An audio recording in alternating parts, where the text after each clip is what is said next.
Yo, sir, it's literally your job to represent us. This is a government. What was it? Of the people, by the people, for the people.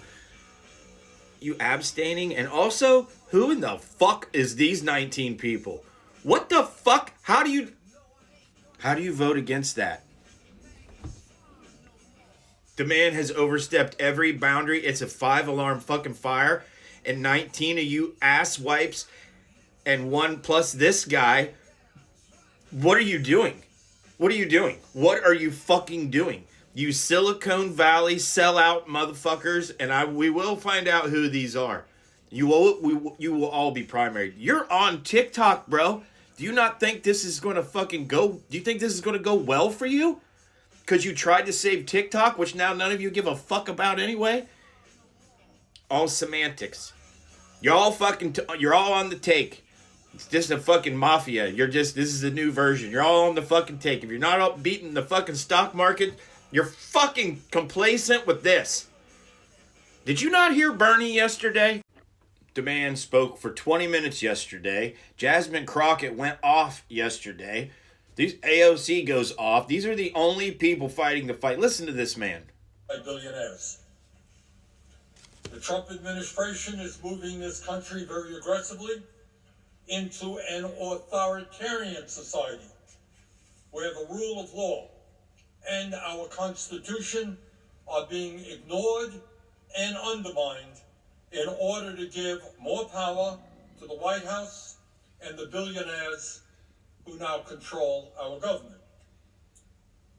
The Trump administration is moving this country very rapidly toward a kleptocracy, where the function of government is not to serve the needs of ordinary people, but to enrich those who are in power. Mr. President, I think that today is a very good day to recall what one of our great presidents said at Gettysburg in November of 1863. Looking out at a battlefield where thousands of Union soldiers had just sacrificed their lives in the defense of freedom and the ending of slavery, Abraham Lincoln famously stated, and I quote, "The world will no longer remember what we say here, but it can never forget what they did, the soldiers did here.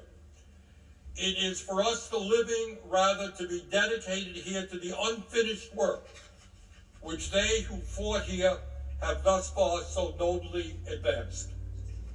It is rather for us to be here dedicated to the great task remaining before us, the great task remaining before us, that from these honored dead we take increased devotion to that cause for which they gave the last full measure of devotion, that we here highly resolve that these dead shall not have died in vain."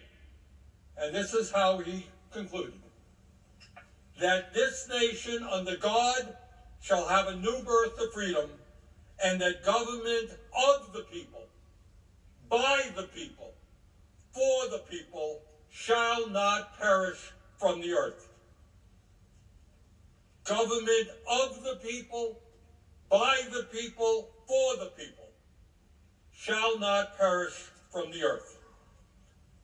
Mr. President, I fear very much that under President Trump, we are not seeing a government of the people, by the people, for the people, but rather a government of the billionaire class, by the billionaire class, and for the billionaire class.